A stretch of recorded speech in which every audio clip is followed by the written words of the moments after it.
Good Monday morning. I'm Dave Olson of the Olson Properties team. Welcome to the Olson Advantage.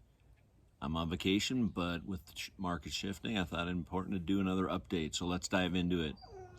First slide we want to show you goes back to June 2nd. Notice the color legend on the lower right-hand corner. We go from cold to warm to hot to hotter to insane to insanity, which is a majority of the market. June 2nd.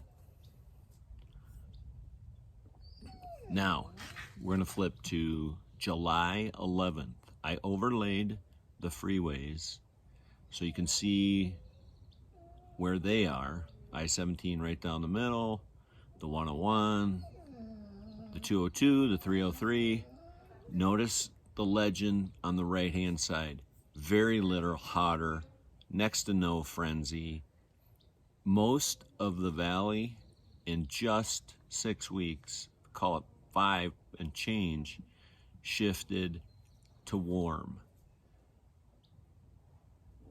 What does this mean? Well, the market's changing. A lot of it has to do with the interest rates, and a lot of it has to do with a lot of people feel like they're going to miss out on something, and now they're pulling the trigger to sell.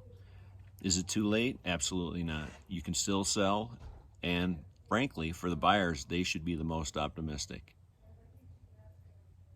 We talked about that 23% of all first lien loans are at 3% or lower, which is crazy. Recently found out, well, what's the overall under 5? 90% of all loans are under 5. What that creates is called a lock-in effect. There are people that are not going to make a decision, not going to change simply because of their interest rate. And that's fine. You can't judge them for doing that. But if you're not in the right house, it doesn't fit your needs, to stay simply because of an interest rate doesn't make a whole lot of sense. You only have one life. Don't live it in a home you don't love. But that's beside the point. The other important statistics in terms of people talking about, is there a crash coming? 40% of all homeowners own their homes free and clear. That's huge. The average loan to value is 30%, which means if you own a $500,000 home, the average person only owes $150,000 on a $500,000 home. There's not a lot of risk there. Also, a majority of the people that are in their prime buying years are hitting the market right now. So between 2020 and 2024 is the largest population of potential home buyers. They're done living with mom and dad, they're getting married, they're having jobs, they're going to drive an already low number of housing. The average person that's doing an application for a mortgage, the average score is 776. Now, granted, applications are down significantly, and that's because people are freaking out that rates are up.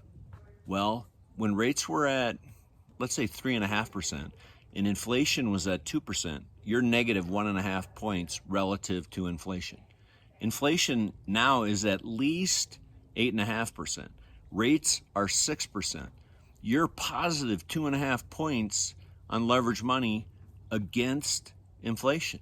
You can think about, if you're a seller and you want to lock in the significant amount of equity that you've accumulated in the last, say, 3-4 years. Because again, the single greatest tax advantage for the average person still today is that a single person can take $250,000 worth of gain, or a married couple filing jointly can take $500,000 worth of gain and pay no tax, as long as you've lived in the house 2 years or 3 of the last 5 years. Now, I'm not a CPA. This is a fact. Check with your tax person, but it's still one of the biggest advantages for the average person in all of the tax plan. Now, what does selling a home look like today versus what it was 3-4 months ago? Well, you're probably going to be on the market a little longer than normal. Where people were selling in 3 days, it may take 4 weeks, 5 weeks. You're not going to get flooded with offers necessarily unless you have a super clean, super nice, super updated home. Those are still going to sell in a couple days because we do need really nice inventory. But if you got some deferred maintenance, you got a busy street behind you, you live in an area that maybe is not as high demand, you can still cash in and get a maximum amount of profits. It's just going to take a little longer than what it had been. You're probably not going to get a free post-possession. You're probably going to have to make a couple of repairs. You might have to give seller concession, pay some closing costs. What does all this sound like? It sounds like a regular market, a market that's pretty typical. So also on the buying side, you're going to see a lot more inventory, you're going to have a lot more choices, and it's going to feel a little bit more equal.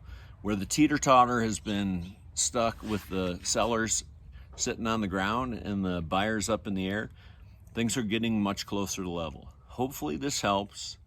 If you want to talk about this, please don't hesitate to reach out. I've had a lot more people recently calling and asking questions, and it's helpful. If you want to sit down, evaluate your home, what you have into it, or you want to look at buying, you can get a 2-for-1 buy down right now. Sell your house, not reduce the price, pay points against somebody's loan, get them into a 4% interest rate, pay a lot less, keep the price of your home high.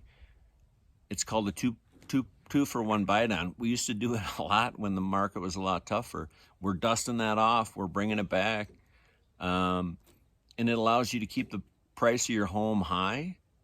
And then when you go to buy, we do it on the buy side as well. We have lenders that work with us and do this. Hopefully this is helpful. Don't be afraid. The market's still good. It's going to get softer. We might see some price reduction by the end of the year if inventory continues to rise, if we tend to fight into a recession. It's here. It's just how big a bite it's going to take. Are there going to be some layoffs? Make sure you got your resume up to date. Make sure you're in good standing at work. Show up. Be the guy. Be the lady. Because there are layoffs coming. It's inevitable. Hopefully this helps. Have a great week. Thanks so much. Again, if you have any questions, don't hesitate to text the word answers to 59559. That's the word answers to 59559. Thank you very much.